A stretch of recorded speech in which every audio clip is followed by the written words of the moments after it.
So we just want to go through the solution to this question 2 from the test. We can start by finding the number of moles of each of the reagents. And of course, this is using number of moles is concentration times volume. So silver nitrate, we find that we have 0.02 moles available. And sodium phosphate, we have 0.02 moles as well. Now, we need 3 moles of silver nitrate to every 1 mole of sodium phosphate. So the silver nitrate would be the limiting reagent, and we would use up all of the silver nitrate. So all of the 0.02 moles of the silver nitrate will be used up to form the products.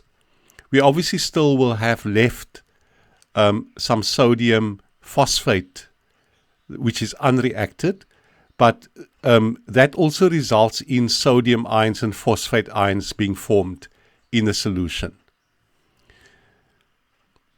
So from stoichiometry, the silver nitrate is the limiting reagent, and we used up all of the 0.02 moles. Then that results in a third of 0.02 moles of silver phosphate being produced. And that's because the ratio here is 3:1. So we can work out the number of moles of silver phosphate produced because of this ratio, 3:1, which is what we're doing here.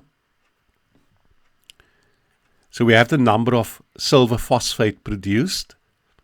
It's 0.00667 moles. Now, each silver phosphate molecule contains 1 phosphate ion. So that means that if 0.00667 moles of silver phosphate is produced, then the same amount of phosphate ions will be produced.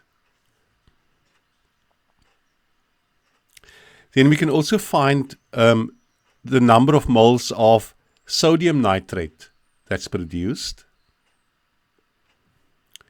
So sodium nitrate, the ratio is 3:3 or 1:1. So then because of the ratio, we have 0.02 moles of sodium nitrate produced as well. Each of these molecules will have 1 sodium ion to 1 nitrate ion. So then the number of sodium ions will be 0.02 as well, and the number of nitrate ions 0.02. Then we obviously have excess moles of sodium phosphate, because we said not all of it will be used up.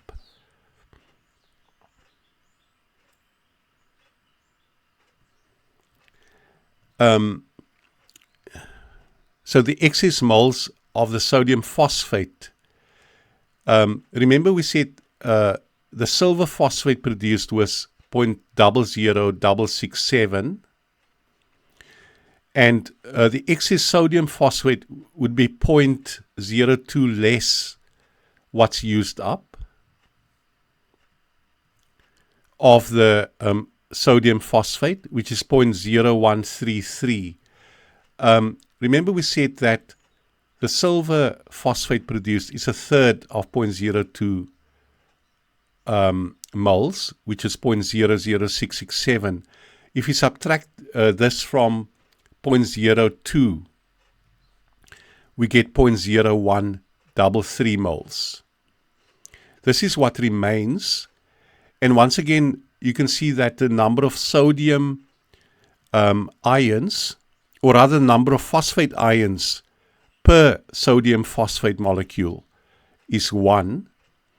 So we have the same number of moles of phosphate being produced. The number of sodium ions here is 3 times the number of phosphate ions. So then the sodium ions produced by the excess moles of sodium phosphate will be 3 times that of the phosphate which then comes to 0.0399 moles. Now, we're mixing 2 liters altogether. So after the reaction, a new volume will be 100 plus 100, which is 200 milliliters or 0.2 liters. And we can then use this to get the concentrations of these various ions. The phosphate, if you go back here, the phosphate produced would be 0.00667 plus that which remains and divided by the volume to get this molarity. Then the nitrate ions, we saw here nitrate produced was 0.02, so divided by the volume. And in the sodium would be 0.02 plus that remaining. So the 0.02 is what's produced plus that which remains from the excess divided by the volume, which gives us this molarity. So then we have these 3 molarities, and we can then just check from greatest to smallest. The concentration of sodium being more than that of the nitrate, being more than that of the phosphate.